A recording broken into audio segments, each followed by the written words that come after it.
നിരുത്തരവാദിത്വപരമായ ഒരു സമീപനം തന്നെ ഇവിടെ ഉണ്ടായിട്ടുണ്ട് എന്നാണ് ഞങ്ങൾ മനസ്സിലാക്കുന്നത്. കാരണം ഇവിടുന്ന് കാഴ്ചയിൽ തന്നെ ഇത് കാണുന്നുണ്ട്.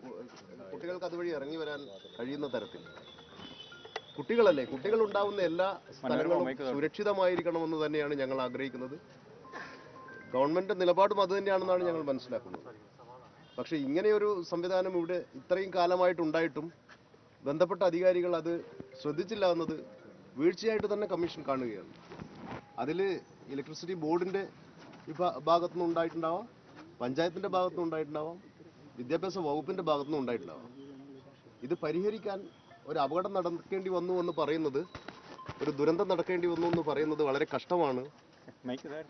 ഇതൊക്കെ പരിശോധിക്കാനുള്ള സംവിധാനങ്ങൾ, ഉദ്യോഗസ്ഥ സംവിധാനങ്ങളൊക്കെ ഇവിടെ ഉണ്ടായിട്ടും അത് ചെയ്തില്ല എന്നുള്ളത് വളരെ ഗൗരവത്തോടുകൂടി തന്നെ കമ്മീഷൻ പരിശോധിക്കും.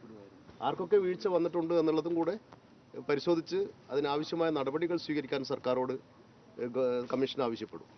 ഇത് ഒരു സ്കൂളിലെ മാത്രം അവസ്ഥയായിരിക്കില്ലല്ലോ, സംസ്ഥാനത്തെ പല സ്ഥലങ്ങളിലും സമാനമായ ഒരു സാഹചര്യം കാണില്ലേ? അപ്പോൾ അങ്ങനെ ഒരു വ്യാപകമായ ഒരു പരിശോധന കാണുമോ ഇതിന്റെ പശ്ചാത്തലത്തിൽ? അത് സർക്കാർ ചിലപ്പോൾ ആ തലത്തിലേക്ക് എടുക്കാൻ സാധ്യതയുണ്ട്. ഞങ്ങളിപ്പോൾ കഴിഞ്ഞ ആഴ്ച സംസ്ഥാനത്തെ പ്രധാനപ്പെട്ട 3 നിയമങ്ങളുടെ സ്റ്റേക്ക് ഹോൾഡേഴ്സിനെ, റൈറ്റ് ടു എഡ്യൂക്കേഷൻ അടക്കമുള്ള നിയമങ്ങളുടെ സ്റ്റേക്ക് ഹോൾഡേഴ്സിനെ സ്റ്റേറ്റ് ലെവലിൽ വിളിച്ചിരുന്നു. അപ്പോഴ് റിപ്പോർട്ട് ചെയ്യപ്പെട്ട ഞങ്ങളുടെ ശ്രദ്ധയിൽപ്പെട്ട കാര്യങ്ങളൊക്കെ അവിടെ ചർച്ച ചെയ്തിട്ടുണ്ട്.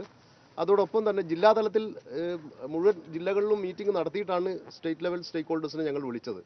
അവിടങ്ങളിലൊക്കെ പരിശോധന നടത്തിയിട്ടാണ് ഇവിടെ എത്തിയത്. നമ്മുടെ ശ്രദ്ധയിൽപ്പെട്ട വിഷയങ്ങൾ മുഴുവൻ ബന്ധപ്പെട്ട മുതിർന്ന ഉദ്യോഗസ്ഥരെ അറിയിച്ചിട്ടുണ്ട്. ഇനി അതിൻ്റെ റെക്കമെൻഡേഷൻസ് കൂടെ ഞങ്ങൾ സമർപ്പിക്കും.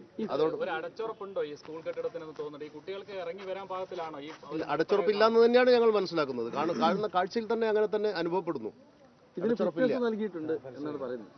അത് പരിശോധിക്കാം. എന്തായാലും അത് ഗൗരവത്തോടെ പരിശോധിക്കേണ്ട ഒരു വിഷയം തന്നെയാണ്.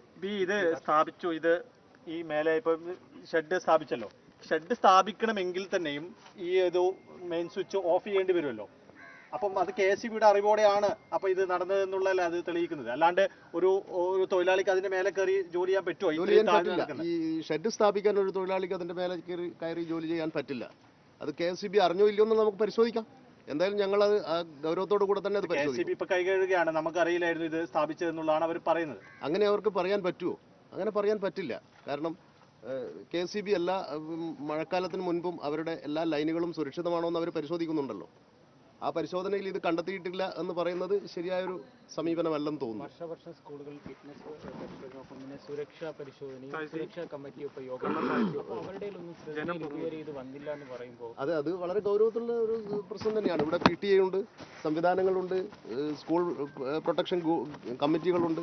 ഇതൊക്കെ ഉണ്ടായിട്ടും ഈ കാര്യങ്ങളൊന്നും പരിശോധിച്ചില്ല എന്ന് പറയുന്നത് വളരെ ഗൗരവത്തോട് തന്നെയാണ് കമ്മീഷൻ കാണുന്നത്. നോക്കാം, ഞങ്ങൾ എല്ലാ പോലീസിനോടും വിവിധ സംവിധാനങ്ങളോട് റിപ്പോർട്ട് ആവശ്യപ്പെട്ടിട്ടുണ്ട്. അത് കിട്ടിയതിനു ശേഷം ആവശ്യമായ നടപടിക്ക് സർക്കാരിലേക്ക് റെക്കമെൻഡേഷൻ നൽകും.